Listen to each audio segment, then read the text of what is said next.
Bueno, un saludo para todos. Les damos la bienvenida a esta segunda edición de nuestra serie de podcast, El Tonel de Diógenes.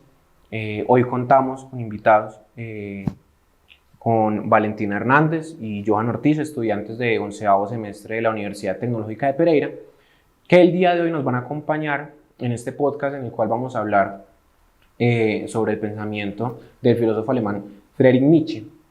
Bueno, me gustaría entonces, en primera instancia, saber por qué decidieron incurrir en este pensador, ¿cierto? ¿Por qué escogieron su filosofía? ¿Por qué quisieron trabajar en él? ¿Qué les llamó la atención? Porque no es por azar que uno escoge un pensador para estudiarlo tanto tiempo. Entonces, pues me gustaría primero escuchar eso previo a arrancar.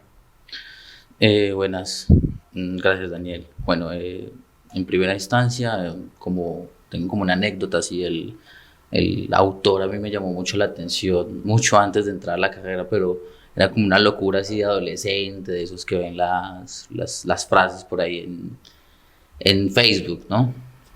Y pues encontré un libro alguna vez que se llamaba El Anticristo y pues me llamó la atención, pero un profesor del colegio donde yo estudiaba me dijo que ese autor había que leer primero a Platón, ¿no? Había que leer, porque me creía que sabía algo sobre ese autor cuando tenía que leer a Platón, Aristóteles. Y pues bueno, me dio como duro la crítica del profesor porque en ese momento era un estudiante de colegio.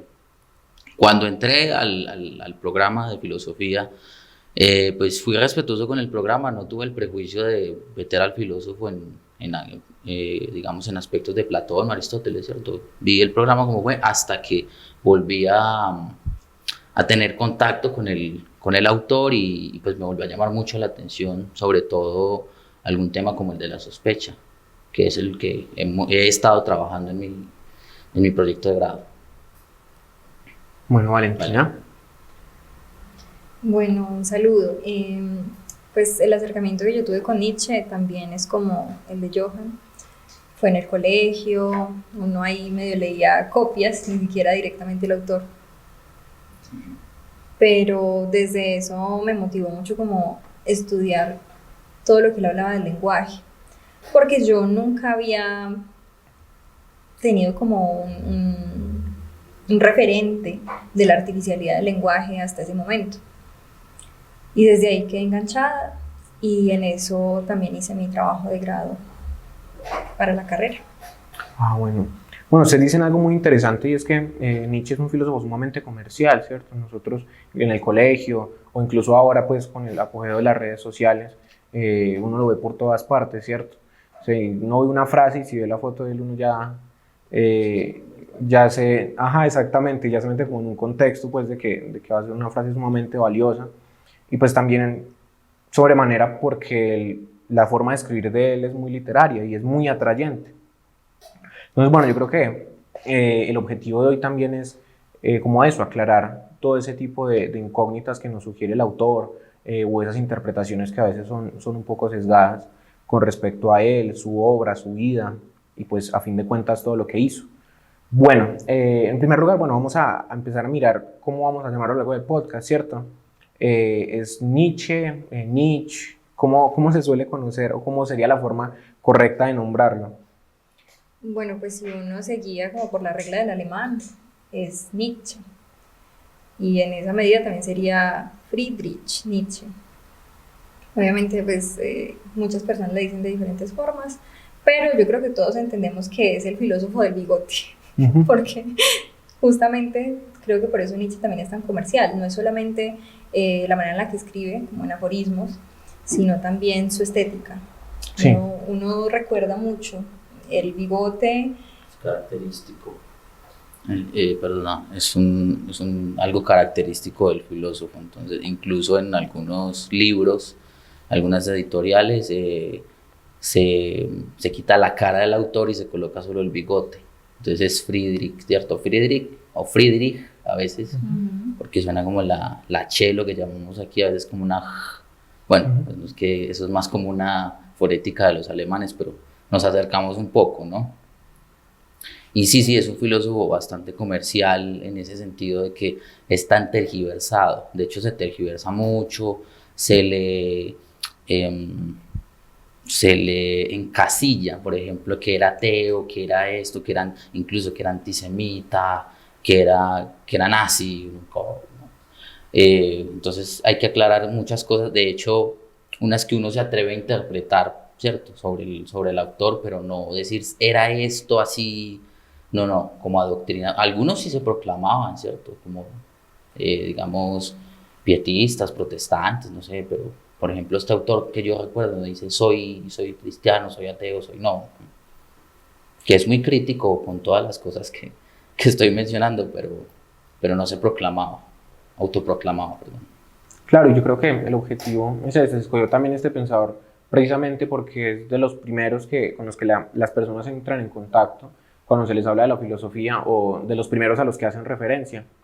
Entonces el objetivo es precisamente como traerlo a un lenguaje muchísimo más claro, y a que lo conozcamos genuinamente. Bueno, hablando de conocer genuinamente al autor, me gustaría entrar un poco en la vida de él. Nosotros, dentro de este espacio, también queremos que se conozca lo que fue el autor, la vida del autor, el contexto que lo enmarcaba él dentro de su época, que eso va muy ligado también en parte a los escritos y a las obras que ellos publicaron. Entonces, no sé si tengan algo para contarme o si quieran aportar algo en ese sentido, que podamos profundizar un poco en ello. Bueno, yo lo que tendría para decir del autor es como, pues, muy poco en ese sentido. Digamos que hay cierta ironía porque Nietzsche es un filósofo muy crítico del cristianismo y nació en una familia, bueno, el padre de él de hecho era pastor, ¿cierto? Entonces digamos que tiene un acercamiento con la religión desde el principio de su vida. Que yo sepa así de su infancia o de su adolescencia, muy poco. Digamos que ya sobre su vida atormentada, podemos decir que sí se conoce mucho, incluso sobre una mujer o bueno, a dos mujeres que pasaron por el corazón de este pensador. Entonces, o bueno, ni ellas dejaron pasar. El caso es que este filósofo también frecuentaba, ¿cierto?, burdeles, este tipo de cosas. No estoy aquí con el fin de dañar la imagen del filósofo, no, sino que a veces tienen como esa vida un poco oscura, ¿cierto? Que no es de gratis también la genialidad de ellos. Es algo que he defendido mucho desde la postura hermenéutica. Algunos dirán, no tiene nada que ver, bueno. Y bueno, él tiene algunos acercamientos con la música también, por ejemplo. Si no estoy mal, creo que fue enfermero en una guerra, pero porque quería participar, quería estar en una guerra, y pues no se le dejó por motivos de salud.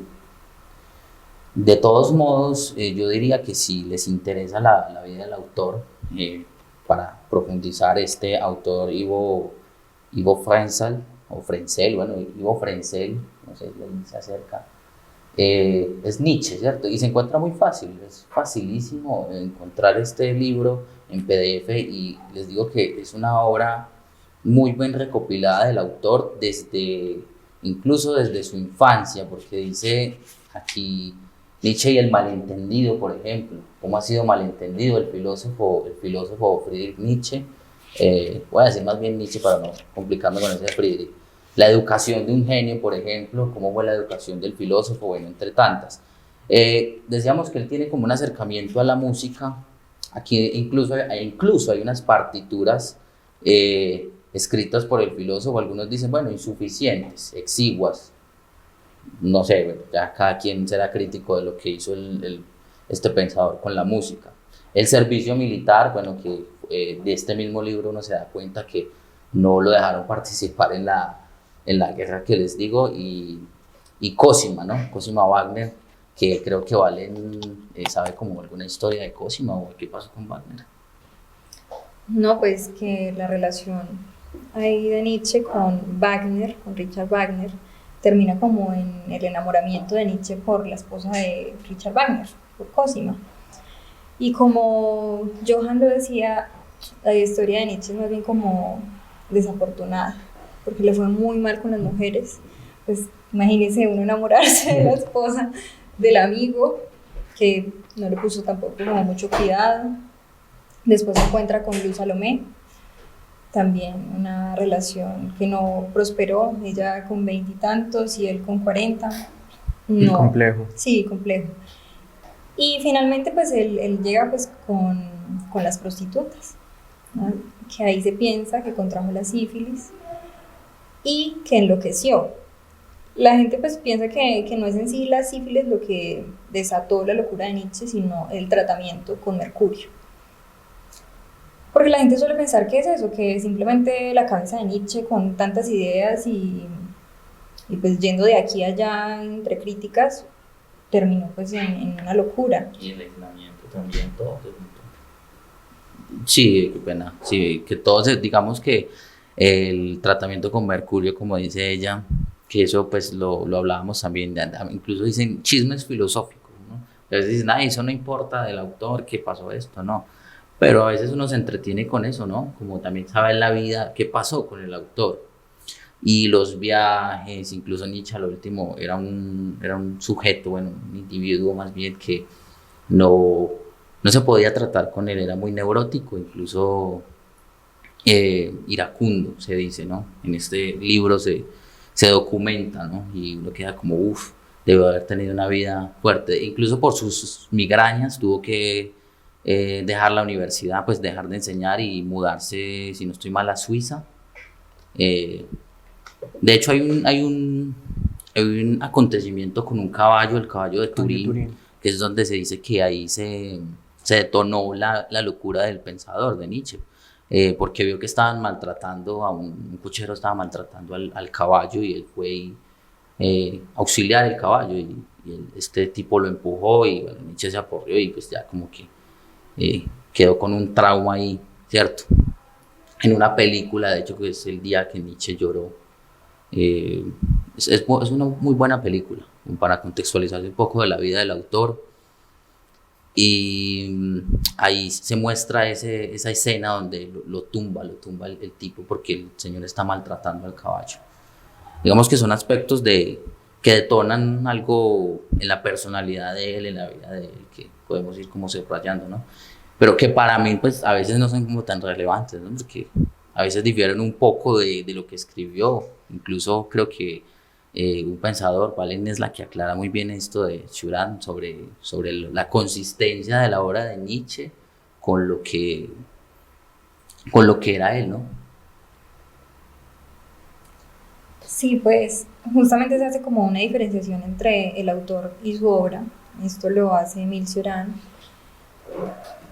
Él básicamente lo que le dice es, veo a un Nietzsche muy diferente en los libros y en las cartas, sobre todo porque en la obra de Nietzsche se habla del resentimiento como uno de los sentimientos más, digámoslo así, de espíritus pobres. Y en realidad la vida de Nietzsche estuvo atravesada por el resentimiento. El resentimiento, las cartas, por ejemplo, que le enviaba a Luz Salomé eran bastante fuertes. O sea, el trato que le daba era bastante fuerte a ella. Sí, sí, sí. De hecho, creo que hay una en la que le dice que es como un gato, la bestia disfrazada de animal doméstico, que tiene una atrofia. Entonces, pues, sí, Y al sí, final, siempre tuyo, Nietzsche. sí. Siempre tuyo, siempre decían así los alemanes, los alemanes como muy característicos con eso de siempre tuyo, muy respetuosos al final, pero después de que sí le decía unas cosas que uno investiga, a ver, bueno, vamos a ver si es que es chisme filosófico, pero la fuente indica que eran unas cartas pesadísimas, incluso se analiza la personalidad de él de acuerdo a lo que le dice, me das lástima, Lu, me das mucha lástima, qué pobre eres. Bueno, eso dice, pero era una mujer muy inteligente, ¿no? Frente incluso de las precursoras también del psicoanálisis. Sí, es muy interesante. Yo creo que es para reflexionar un poco eso, la inconsistencia que se ve a veces entre lo que el autor fue y lo que el autor escribía, que no, incluso no es solamente con el caso de Nietzsche. Hay varios filósofos, lo que fue Heidegger, por ejemplo, con todo el tema de la ideología nazi, Cioran incluso un poco, Schopenhauer, bueno, Sí. diversos pensadores a lo largo de la historia que han sido muy diferentes a lo que fue su obra o lo que refleja su obra y su pensamiento. Sí, es precisamente lo que se hace en la hermenéutica gadameriana, o lo que hemos aprendido de ella, como que se divide, hay que dividir un poco la vida del autor con su obra. Entonces, eso lo vemos hasta en Aristóteles, porque se le juzga su educación o como preceptor de Alejandro Magno. También, digamos, algunos políticos o emperadores que fueron discípulos de obras de algunos pensadores que malinterpretaban eso, tergiversaban. A este, por ejemplo, le pasa también con la hermana que entrega los textos a los nazis. Eso no es chisme, sino que es un hecho lo que pasa con la ideología. E incluso el concepto de voluntad de poder ellos lo adoptan, ¿cierto? Y como por adelantarnos a un concepto de esos tan importantes, pero es eso mismo, lo que pasa también con Heidegger. Entonces intenta como dividir la vida del autor o lo que implicó la obra del autor con lo que sucede en la sociedad, en la cultura, o en todo lo que ha pasado a lo largo de la historia de la humanidad. Claro. Bueno, yo creo que podríamos ir entrando ya en materia, ¿cierto? Sí. Nietzsche es un filósofo muy crítico, vos lo decías hace un momento. Digamos que una de las críticas más fuertes y más fehacientes dentro de su pensamiento, más fecundas, constituye como la crítica a la verdad. Entonces yo creo que empezar por ahí nos podría dar pie a hablar de muchas cosas más del autor. Entonces, ¿en qué consiste esta crítica a la verdad o por qué la crítica a la verdad? Bueno, esa crítica, la verdad, digamos que atraviesa toda su obra prácticamente, pero si vamos a encaminar a los lectores en Más allá del bien y del mal, el primer libro, que es el de los perfiles de los filósofos, es una crítica a la tradición que se ha proclamado como la dueña de la verdad, ¿cierto? Digamos que desde Platón, bueno, sí, desde Platón más bien, que empieza a fundamentar esa verdad, eh, hasta el fin de los tiempos o hasta las filosofías contemporáneas al mismo Nietzsche. Y más que todo es una crítica a la metafísica, ¿cierto? Vamos a lo que es la metafísica. ¿Por qué? Porque Nietzsche critica las filosofías teleológicas o las teleologías como lo que tiene un fin y que está quieto, esa quietud. Entonces él incluso, pues uno diría, está molesto, se molesta como así que la verdad, porque es arbitraria. De hecho, la verdad, como los filósofos proclaman, esta es la verdad, eh, es arbitraria, ¿cierto? Está muy bien elaborada bajo esa facultad de la razón, ¿cierto? Y entonces le hace esa crítica digamos, desde lo que está permeado de Platón, porque todo está permeado de Platón. Al cristianismo sobre todo, pero porque él incluso, no sé si dice que Platón es el primer cristiano. Sí, sí. Sí, justamente hay un texto, en ese momento no recuerdo cuál es el título, pero las palabras de Nietzsche son: Platón es la antesala al cristianismo. Sí, es eso. Creo que es el ocaso de los ídolos, si no estoy mal. Es el ocaso de los ídolos porque es un libro destructivo, es el como de cómo filosofar a martillazos. Entonces, a martillazos es porque la crítica es destructiva, pero uno dice que este tipo utiliza la ironía. De hecho, usted mencionaba ahora su modo de escribir, ¿no? Que no es otra cosa que una pelea contra esa tradición que se proclama como la que tiene la verdad. Si uno dice la tradición, todas las que van sucediendo. Entonces, un ejemplo, Aristóteles criticó a Platón, entonces Aristóteles tiene la verdad, pero después llegan otros y critican a Aristóteles, tienen la verdad. Así es sucesiva, ¿no? Sucesiva. Entonces él muestra ahí como bueno, esto es que todo siempre se va a suceder esa verdad. Entonces miren que no hay un telos, no hay una finalidad, algo que se queda ahí quieto. Nietzsche es ese filósofo que quita los pisos, por así decirlo, que hay un piso ahí colocado y él lo quita como sí, pero eso tiene esto y se cae y sigue, ¿no? Más allá de que pues, la tradición misma diga que, o muestre que hay una sucesión de paradigmas, por ejemplo. Es eso. Tú dices algo muy interesante, ¿cierto? Y va un poco como ligado a la primera obra que mencionaste de él, digamos que la tradición también ha sido rodeada un poco por esa discusión sobre el bien y el mal. Sí, ha ido como muy guiada sobre lo bueno y lo malo, lo que es correcto, lo que es incorrecto. Entonces, la obra de Nietzsche se titula Más allá del bien y del mal. Entonces, yo creo que sería muy esclarecedor el saber esa postura de él con respecto a ello. Bueno, sobre todo eso como una crítica a la moral, ¿cierto? El bien y el mal. El bien es moral, tiene que ver con la moral. Y entonces él está en contra, bueno, está en contra o critica más bien lo que las antítesis, o las antítesis. Dice lo antitético, porque tiene que haber algo antitético, porque tiene que haber blanco o negro, ese tipo de cosas, bien y mal. Si es una totalidad, por así decirlo, es una totalidad y es algo que se va, ¿cierto?, desenvolviendo, por así decirlo, es un devenir, que Nietzsche es un filósofo como del devenir, por así decirlo. Y esa es una de las críticas que él muestra en el cristianismo, que siempre está ese maniqueísmo bien y mal, están los buenos y se va permeando en todos lados, incluso en la política, contextualicémoslo, izquierda, derecha, ¿cierto?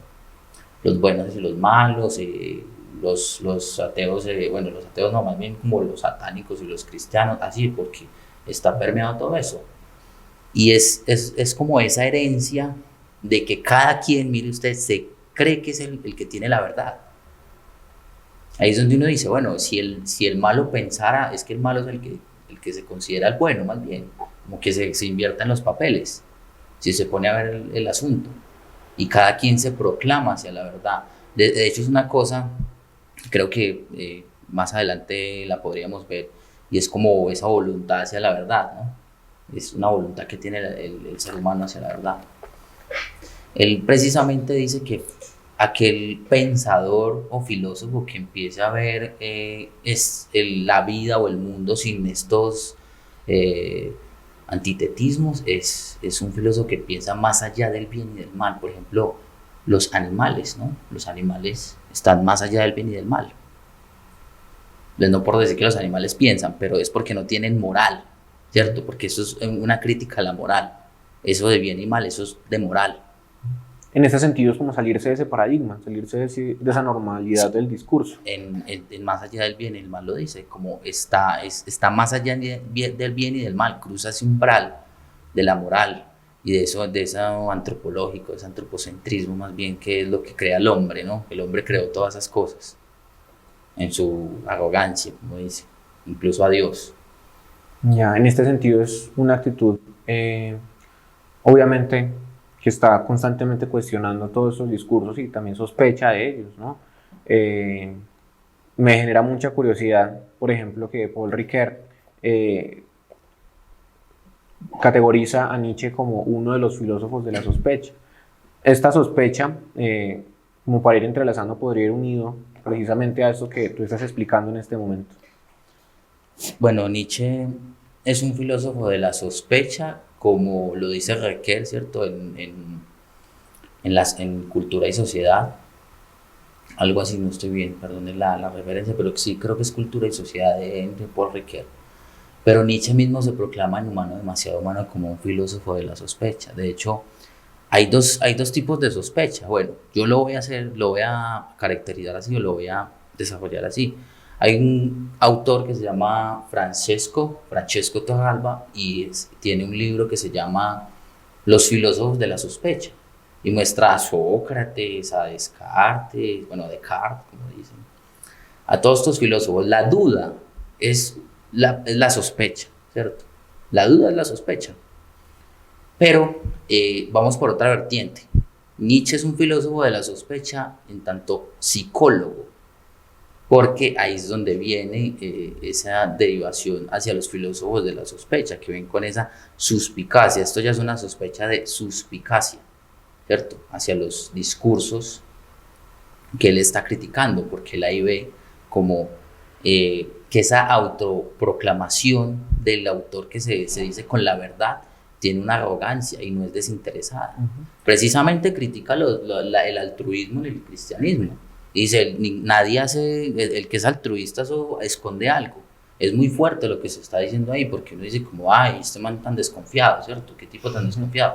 Pero es precisamente por eso, hay como una hipocresía, o que el que está haciendo o mostrándose desinteresado es alguien que esconde algo. Claro, o sea, precisamente ese ir más allá del umbral de lo que encierra lo que es bueno y lo que es malo parte precisamente como de ese observar o concebir que es que hay algo más, hay algo detrás de todo ello. Sí, de hecho incluso se puede decir que hay una egolatría en ese autor.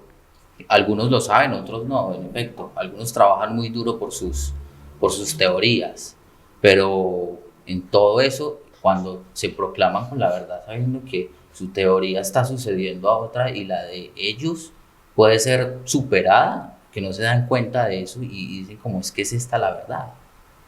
Ahí se está cayendo en una arrogancia, es como una arrogancia y es un sentimiento, es que Nietzsche está viendo un sentimiento, un impulso, está viendo instintos, por eso es un filósofo de la sospecha. ¿Tiene un nombre así?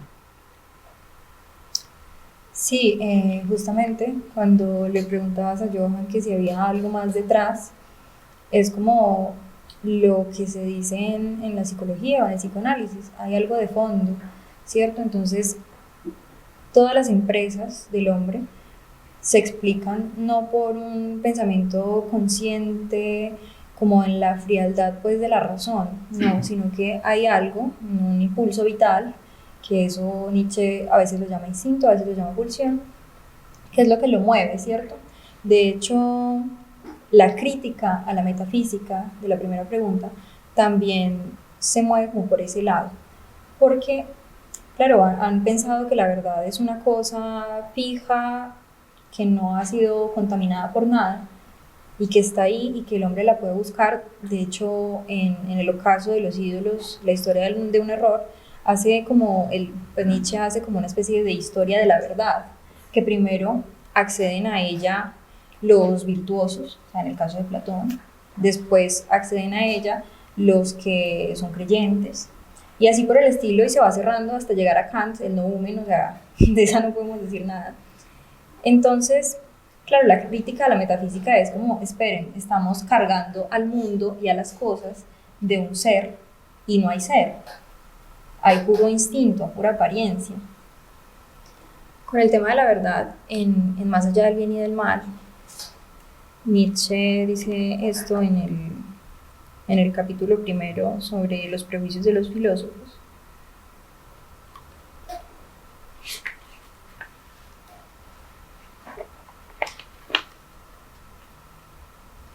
La mayor parte del pensamiento consciente de un filósofo está guiado secretamente por sus instintos y le obligan a discurrir por determinadas vías. También detrás de toda lógica y de su aparente libertad de movimiento se encuentran valoraciones, o dicho con mayor claridad, exigencias fisiológicas para conservar un determinado tipo de vida.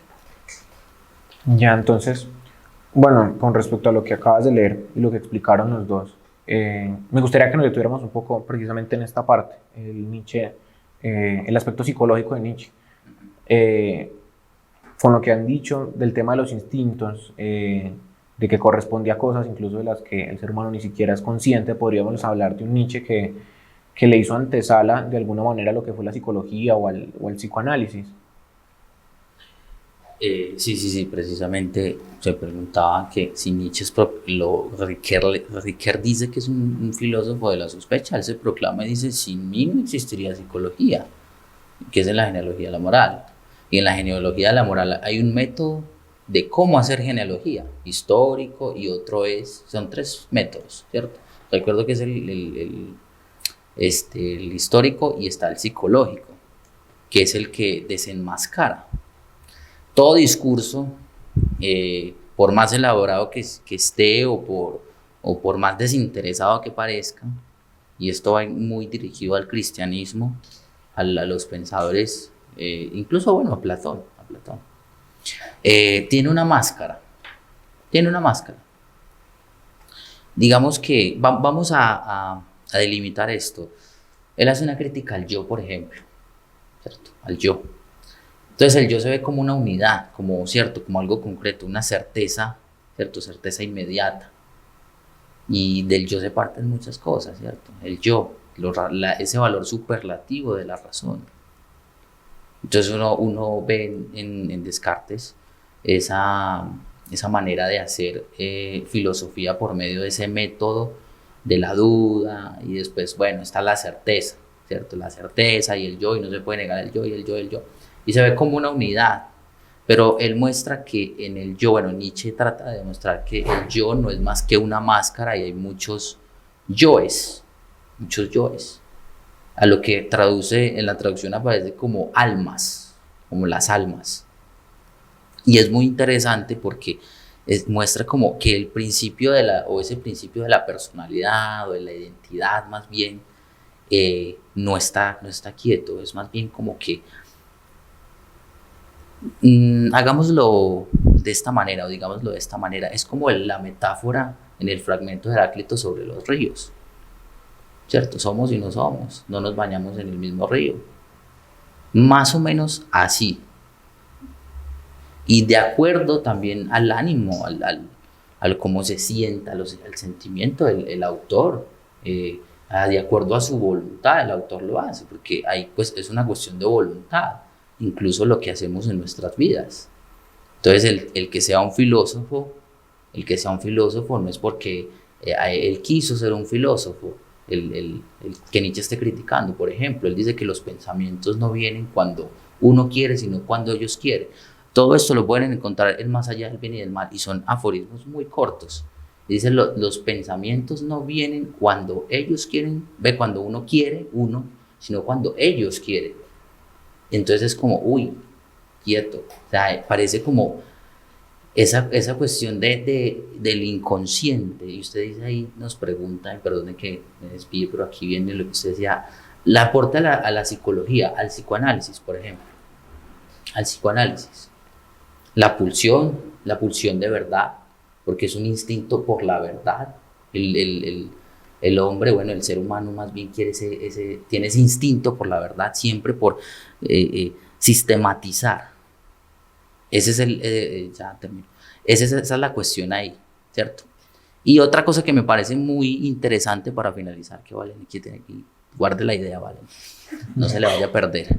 La cuestión es que él dice en un aforismo muy bonito, y creo que es de la Gaia Ciencia, dice que antes de mirar, son metafóricos, antes de mirar la casa, ¿cierto? El interior, hay que mirar el sótano, los monstruos que hay en el sótano.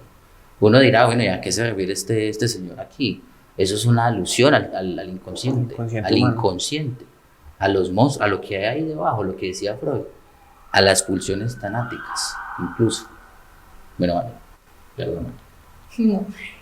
Justamente cuando Johan hablaba de la pulsión de verdad o la voluntad de verdad, quería hacer ahí un aporte porque justo como lo que leímos nos indicaba pues que el hombre se mueve por ciertos caminos porque quiere preservarse. Nietzsche utilizó ese término y en realidad la voluntad de verdad no es la voluntad de verdad por sí misma, sino que es la voluntad de vida. El hombre busca una verdad para autoconservarse y sin ese objetivo no podría ni siquiera imaginar su vida. Ya comprendo, sí. Esa cuestión de la voluntad ahí es porque todo ser vivo es voluntad de poder, como voluntad de ser o potencia a desarrollarse. Incluso se muestra como una lucha entre varias voluntades. En los discursos, por ejemplo, mire que hay una pelea en los discursos y se va a defender visceralmente, como decía ya ahora, las acciones de un autor o de un filósofo están determinadas por impulsos y acciones fisiológicas. ¿Qué es fisiológico? De hecho, Émile Cioran, lo describe mucho, él reitera mucho esa cuestión de lo fisiológico, pero en Nietzsche se puede ver, incluso en Schopenhauer. Entonces es muy interesante esa parte de la voluntad, porque mire que podemos hablar o sea, no está así tan sistematizado, porque el autor, como decíamos, pelea con la tradición contra el sistema, el sistema, el tratado, con los aforismos. y el autor no dice, o aquí voy a hablar de esto, no, pum, y me voy a decir esto sobre el cristianismo y aquí empiezo a hablar, a criticar la lógica. Y uno, güey madre, es que es así, está peleando, está siendo transgresor, pero no de gratis, porque es un poeta, también sabe dónde colocar las palabras, tiene un estilo, un talante irónico, ¿no? Irónico, sarcástico y destructivo sobre todo, porque es literario y lo sabe utilizar muy bien. Bueno, teniendo en cuenta pues todo este asunto con las voluntades, unas que se sobreponen las unas a las otras, porque al final toda creación del discurso va ligado a ese instinto, o sea, va ligado a ese instinto que nos precede a nosotros. Podríamos ver entonces que se juegan también muchas emocionalidades en el proceso, que la creación de los discursos y esas luchas constantes va ligada y se enmarcan muchos emocionalismos. Entonces, por ejemplo, a mí me pareció en alguna ocasión escuchar sobre el resentimiento a la vida, o sea que Nietzsche habla específicamente sobre ese tema del resentimiento a la vida. Entonces, ¿cómo podríamos interpretarlo, cómo podríamos entenderlo, también como enmarcado en todo el contexto que hemos traído hasta ahora? Bueno, precisamente tenía que ver con la primera pregunta y la crítica a la verdad y esa voluntad de verdad, más bien querer fundamentar todo el mundo, ese mundo que se nos escapa, que es constante de venir, es cambio, como llama el mundo aparente, ¿no? Es el mundo aparente. Tratar de fundamentar eso o ponerle una quietud a ese mundo es un resentimiento a la vida, es un resentimiento. Son resentidos porque desprecian la vida, incluso desprecian el cuerpo, porque el cuerpo, esto es lo que hay, o sea, mire, esto es lo que hay, esto es lo real, ¿cuál ideas? Dice, ¿cuál ideas? Esto es lo que hay, esto es lo que cambia, y es trágico, hay que amar la vida, amore fati, por ejemplo, eso se encuentra en la Gaia Ciencia, amore fati. Precisamente de ahí se deriva, de esa crítica se deriva su propuesta, que dice, ¿cuál verdad? Ese instinto de verdad, porque no se acepta más bien que el mundo es trágico. Hay que proponer, ¿no? Hay que proponer. Entonces empieza a proponer, ¿cierto? Ya después veremos si tocamos lo del proponer, pero incluso contra el cristianismo él dice que por ejemplo, el cristianismo prohíbe la sexualidad o sataniza la sexualidad. Se ve en el caso de los ídolos. Él dice que lo que da vida genera dolor, por ejemplo, el dar a luz, y lo dice, el dar a luz, y es lo que el cristianismo, como resentidos, dice, resentidos, condena. Dice, imagínense, algo que da vida, que se deriva pues, del sexo, es condenado, lo que da vida, imagínense, son resentidos de la vida, y incluso el placer, pero dice que que la misma vida tiene dolor, para poder surgir la vida, ¿cierto? Digamos el bebé, dar a luz, la mujer siente dolor. Es muy, muy bello, ¿no? Porque se está yendo a lo práctico, a lo que está ahí. Entonces ese resentimiento a la vida me faltó, de hecho, me faltó. Todo discurso así que intente fundamentar eso es un resentimiento contra la vida. Claro. En ese sentido también es una aceptación del sufrimiento, del dolor, desestigmatizarlo, por ejemplo. Sí, precisamente eso, dejar de huirle, porque ¿cómo le huyen? Con metafísicas. ¿Cómo le huyo yo al dolor? No, voy a buscar un consuelo en una metafísica aquí, algo que no tiene nada que ver es una evasión, ¿no? de eso. Entonces precisamente cuando se acepta eso, la Gaia Ciencia precisamente hay uno al principio, se llama Mi Felicidad. Uno de esos se llama Mi Felicidad, para que lo lean. Son poemas. Al principio del prólogo muestra cómo acepta el hombre los vientos en un mar, él en un barco, y que no pelea contra esos vientos, sino que se deja llevar. Se deja llevar porque lo acepto. Esto es parafraseo, pero uno lo que busca es que se empapen del autor, ¿cierto? Se metan y se lo hacen con el autor, lo lean, y se interprete y se den en la cabeza con el autor. Entonces, si Valen tenga algo que agregar, continuamos con la...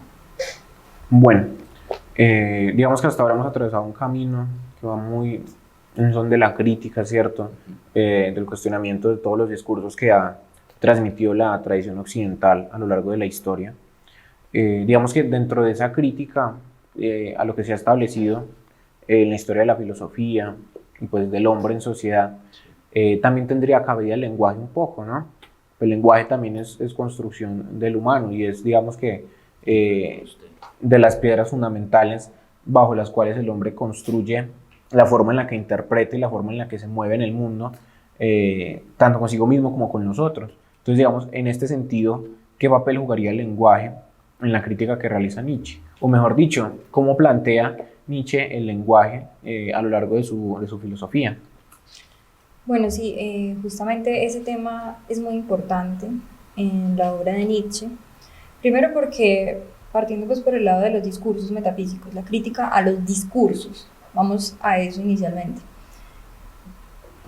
Sería, o más bien, de poco serviría que Nietzsche se dedique simplemente a pelear con la idea del ser, de la verdad, de la causa, de la finalidad, pero que no discuta esos vocablos, o sea, la naturaleza de esas palabras. Es más, tienen naturaleza, que a eso es a lo que va a llegar Nietzsche, y ahí se va a configurar entonces toda una idea del lenguaje. ¿Cómo aborda el lenguaje Nietzsche? Bueno, básicamente él va a decir, pues como ha hecho con toda la crítica a la tradición filosófica occidental, va a decir, no hay naturaleza. Entonces, así como vale para la filosofía, también vale para el lenguaje. Entonces, en el lenguaje lo que hay es pura arbitrariedad. Entonces, lo que eso implica es que cuando yo digo león, esa palabra no tiene nada que ver con el león, con el animal en sí, porque yo no le veo, cuando yo me encuentro con el animal o con cualquier objeto en el mundo, no le vemos el nombre, no le vemos la configuración de letras. La palabra. Claro, entonces es el hombre el que va creando palabras. Y si las va creando, entonces todas caen como al mismo nivel. Ni es más la verdad como palabra que la mentira. Quedan al mismo nivel, y en esa medida Nietzsche pues logra llevar su crítica a un nivel más profundo.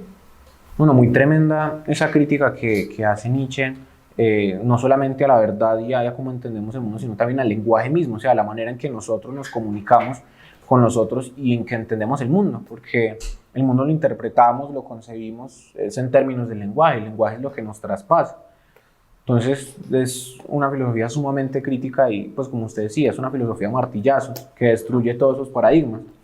Entonces, bueno, me gustaría saber entonces, porque hasta ahora hemos recorrido un camino muy crítico, ¿cierto? Como ya lo había mencionado. Entonces, bueno, después de esa crítica, Nietzsche, ¿qué propone? O sea, ¿qué podríamos decir que Nietzsche trata de construir después de demoler toda esa tradición filosófica? Tanto, digamos que desde el lenguaje, porque si se va hasta el lenguaje, hasta esa crítica al lenguaje, a partir de allí, ¿qué es la propuesta que él hace frente al lenguaje? Pues, al fin y al cabo, frente a la vida misma. Bueno, claro, Nietzsche le quita el velo al lenguaje, va quitando como todas esas, más bien los conceptos que quedaron canonizados. Sin embargo, ello no implica que Nietzsche se detiene en una destrucción de todo. No es que la propuesta de Nietzsche sea callar porque el lenguaje es artificial. Al contrario, Nietzsche lo que va a decir es, en la medida en que el lenguaje es artificial, entonces hay que explotarlo.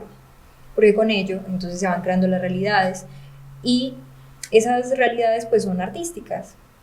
Nuevamente regresando, porque pues la conversación puede volverse cíclica, la voluntad de vida de la que hablábamos antes es una voluntad también artística.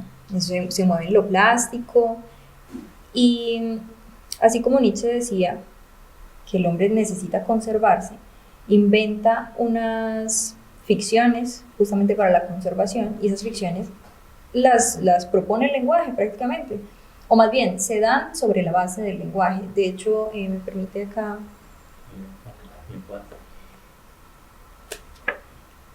Nietzsche no va a decir como, oiga, no, es que la falsedad del lenguaje ya nos obliga a tener que parar todo esto porque entonces no hay ningún sentido.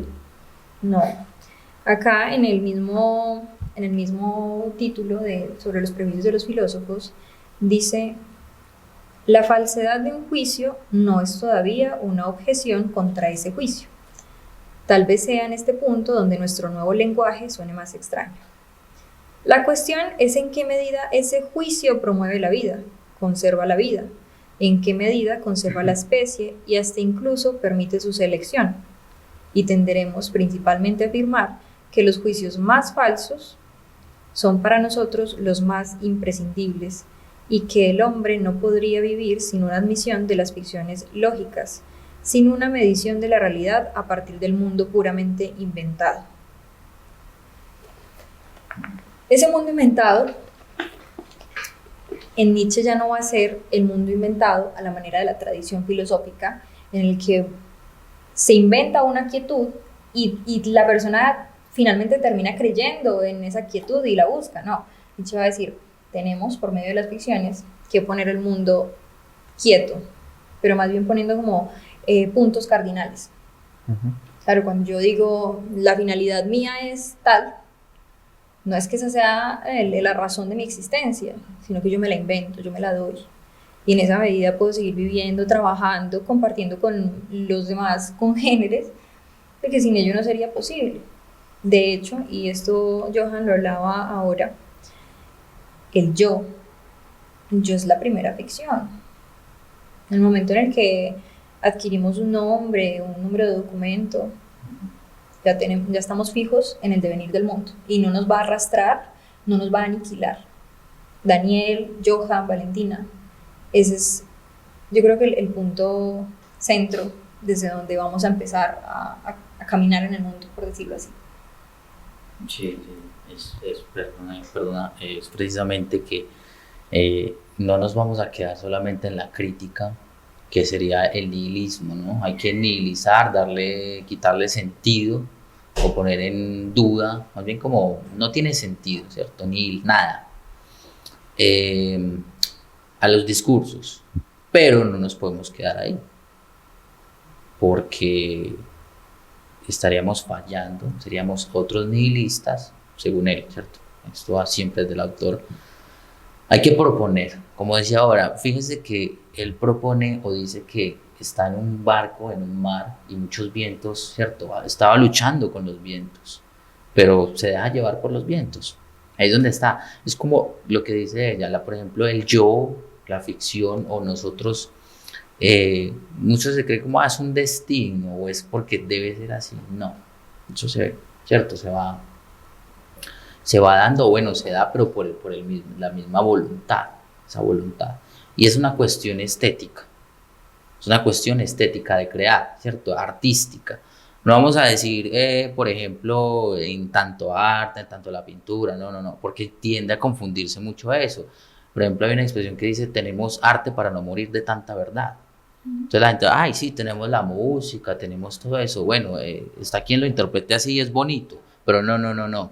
Tenemos el arte, tenemos la vida más bien, ¿cierto? Que es como el lienzo, vamos a ponerlo así, para poder crear, ¿cierto? Poder crear nuestra vida, ¿cierto? Eso es muy bonito, es muy bello, porque es propositivo en el autor.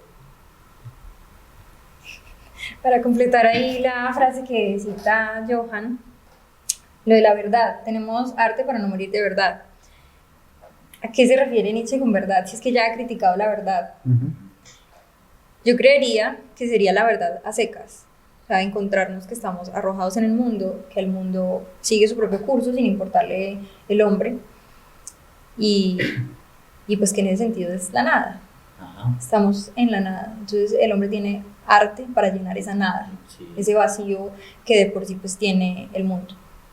Sí, Valen, de hecho... Qué pena, Valen. De hecho, sí, él es que, por ejemplo, dice, si ha criticado la verdad, ¿por qué habla de la verdad? Bueno, es que él dice, cuando dice a veces como, ¿por qué dicen la verdad y más bien la no verdad? Entonces es una no verdad, estoy consciente de que eso es una verdad ahí a secas, inventada, ¿cierto? Porque él defiende incluso la mentira. Bueno, no es que está haciendo una apología a los mentirosos, sino a la mentira, ¿cierto? A la mentira para crear, ¿cierto? Y precisamente que es arbitrario el poner nombres pero vamos a poner nombres estando conscientes que eso es una ficción, lo que estamos creando nada más, meramente. Es en lo que recaen las interpretaciones. Por eso él dice que no hay hechos sino interpretaciones, ¿cierto? De hecho, yo le iba a pedir el favor a Valen, este es el aforismo 108, es que yo no traje las gafas, el 108, ahí lo puede leer. No existen fenómenos morales, sino solo una interpretación moral de fenómenos. Ajá, en Voluntad de Poderío también dice como que no existen hechos científicos, sino interpretaciones sobre esos hechos del mundo, ¿cierto? ¿Ves? Sobre esas cosas en el mundo, esos fenómenos, sobre esos fenómenos. Aquí está hacia la moral, allá también hacia lo científico, hay una interpretación. Esas interpretaciones, que ya es lo que va a recaer en un juego de interpretaciones, es muy interesante porque sí es estético, ¿cierto? Pero fíjese que a lo largo de la tradición es sucesivo, un juego de interpretaciones. La interpretación de Platón, de Aristóteles, de Tomás de Aquino, de San Agustín, de Descartes, así, hasta Kant, Hegel, todos estos, ¿hasta dónde vamos? Bueno, hasta dónde vamos no, porque no hemos creado nada nosotros, pero sí, más o menos, así. Y que recae en ese juego e incluso en un perspectivismo. En el perspectivismo que se vuelve también maniqueísta. ¿Cuál es la verdad? Y así dice, ¿cuál verdad? En este sentido, digamos que la propuesta de Nietzsche es como superar esa tradición filosófica del resentimiento a la vida, como vos lo decías ahora. El nihilismo. Y desbordarse, por decirlo así, en la existencia, o sea, a través de lo que es la creación artística, como Valen lo decía, es aceptar eso, o sea, aceptar ese devenir. Eso trágico. O sea, exacto, aceptar eso trágico de la existencia y a partir de ello desbordarse en esa vida, o sea, desbordarse a sí mismo de vida a través de la creación, no dejarse limitar por toda esa tradición que parece ser un poco restrictiva. Exactamente, desbordarse porque es arriesgado. O sea, es arriesgado, como dicen por ahí, sin casco y de cabeza. No, sí, es arriesgarse porque no es, ay, bueno, voy a elegir esto. Nosotros elegimos una vida, estudiar algo. Y fíjese que nos arriesgamos constantemente, incluso a las adversidades que tenemos. Y es que es netamente práctico. Por eso dice Nietzsche que el hombre que acepte eso es un hombre beato, la beatitud, un hombre feliz, o el hombre jovial, ¿cierto? Jovial. Por ejemplo, la ciencia jovial o la galla ciencia, la ciencia jovial. O lo que sería el niño, la última etapa en el Zaratustra. Y que está seco de risa, o el Dios que baila, ¿cierto? También un Dios que es no es el Dios serio, sino un Dios que baila, un Dios feliz, un Dios beato. Es muy interesante, o sea, es muy interesante porque fíjese usted, Daniel, que podemos ir a tal hora, a tal hora, a tal hora, y todas tienen una conexión. Es muy interesante. Sí, para completar pues la idea de Johann, justamente sí, la propuesta de Nietzsche es una vida más liviana. En las obras de él se va a encontrar una diferenciación entre espíritu de pesadez y espíritu de levedad. Y el de pesadez se lo atribuye a toda la tradición filosófica y también a la religión, porque ha creado un hombre pues con unas cadenas o como con unas cargas debe ser así, así, así, así, para tener una recompensa después. Pero en Nietzsche no, es aceptemos la vida como es, sin su sentido, démosle uno, fabriquemos uno, por ponerlo así como en términos de hacer manual, de creación. Y en esa medida entonces es que hay una propuesta también ética en Nietzsche. Hay una pregunta, si no estoy mal, está en la Galla Ciencia, que es, si alguien te dijera que, más bien, si un demonio, él lo dice, si un demonio te dijera esta noche que tienes que vivir tu vida como la has vivido 1000 veces más, ¿te asustarías o estarías contento? En el eterno retorno, que es otro de los temas que son más famosos pues en Nietzsche, esa propuesta temporal. Ese concepto del eterno retorno que en efecto es como que parece un poco cíclico, ¿no? La vida y bueno, entonces uno dice, uy, ¿cómo voy a vivir mi vida, cierto? Pero es prácticamente como, uy, es trágica. no digamos pues a hechos lamentables, no, aunque de hecho también los hay, pero a las adversidades, incluso a que el mundo se nos escapa, a que somos, somos finitos, por así decirlo, somos finitos. Y eso es lo que intenta mostrar, o con lo que difiere Platón, es porque el mundo sensible perece, es que perece, entonces, ay no, las ideas no perecen. Es esa precisamente. Sumamente bella esa propuesta. Es una inversión del platonismo, incluso se invierte. Sumamente bello. Yo creo que con justa causa podríamos terminar con esta idea, con este podcast de Nietzsche. Darles pues las gracias por haber participado, la verdad muy interesante. Yo creo que nos brinda un acercamiento mucho más ameno a lo que fue el autor y a verlo no solo, digamos, con esa perspectiva que se le suele mostrar, digamos, en lo común, que es como esa perspectiva crítica, supremamente desesperanzadora, supremamente destructiva, sino también a ver esa parte vital del pensador y esa propuesta que él hace con respecto a la vida. Entonces, bueno, darles las gracias a los dos por haber venido, por haber participado. La verdad, muy fructífero el encuentro. Darle la gracia a cada uno de los que nos vieron, que han seguido, pues digamos, las actividades de la revista. Ya estaremos pues muy interesados en saber sus opiniones en los comentarios, qué tienen para decirnos. Pues lógicamente nosotros, este proyecto viene también como desde nuestra perspectiva como estudiantes para aprender del otro, ¿cierto? De lo que ustedes tengan que aportar. Entonces, nos interesa mucho saber esos aportes o esos comentarios que ustedes puedan dejar. Entonces, bueno, yo agradecerles nuevamente. Gracias, Daniel, de verdad que ojalá sirva como para que los lectores, bueno, los que les interese, porque incluso hay gente que le tiene como, me han dicho así literal, me da miedo coger el autor. Pues no, pues si usted ya leyó a Platón y la tradición, cójalo, hágale, tiene que darse en la cabeza con el autor, con el libro. Y que haya servido de algo. Hay muchos conceptos, hay cosas que dijimos y para que se encaminen, incluso citamos las obras para que vayan allá mismo. El autor no es tan difícil, es cortico, incluso por eso es que pelea con esa tradición, para no hacerlo como tan aburrido, con el tratado, con el sistema, así, entonces lo hace más jovial, por así decirlo. Sí, entonces...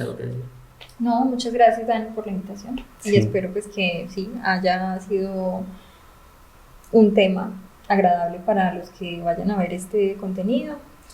Y nada, es una invitación para que aborden el lector. Es que el lector. El autor. El autor. El autor directamente. No, pero era muy buen lector, por eso. El tipo leía mucho, por eso mismo que no se cerraba solamente a la filosofía y no literatura. Por eso mismo escribió así. Yo creo que por eso lo pensó el lector, pero sí. Gracias. Bueno, entonces ahí queda la invitación y muchas gracias.